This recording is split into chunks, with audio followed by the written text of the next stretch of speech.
British Science Week is the UK's largest grassroots celebration of science, technology, engineering and maths. Electric Voice Theatre is a company of singers who work with contemporary composers and who do cutting-edge work.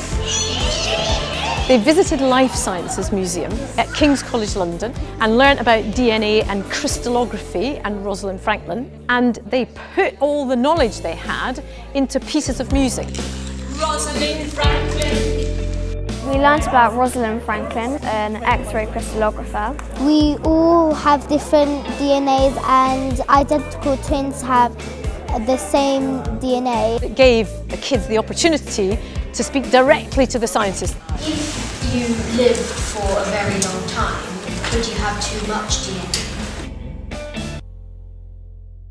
DNA? We start the programme with Hildegard von Bingen, who of course is a scientist and a composer. And then we go on to talk about Caroline Herschel, who was a singer of Handel. And we are exploring really the whole idea of why it is that women are forgotten in history of science, but also there's a parallel thing with composers and women musicians, of course, too, over the centuries being written out of history. So this is a kind of way of bringing them to people's attention.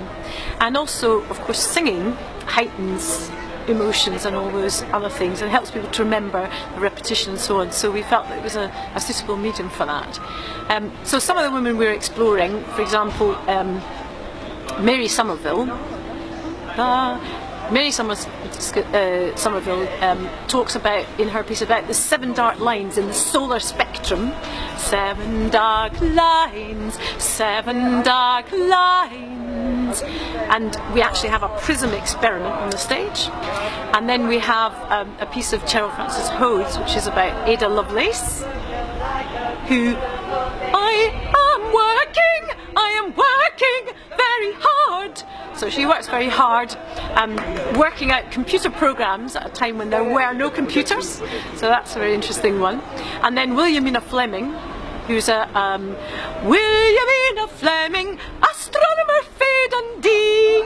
So she is an astronomer who started at life as a maid and became a really important astronomer at the Boston Observatory eventually.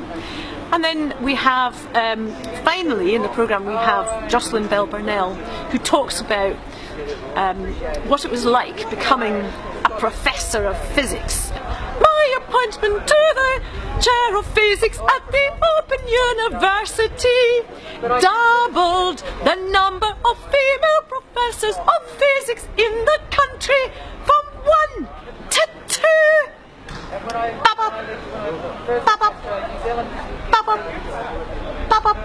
And those pulses are the pulsars, the sounds of pulsars. They really do sound like that, that she discovered. So she realised that these pulses were actually to do with collapsing stars.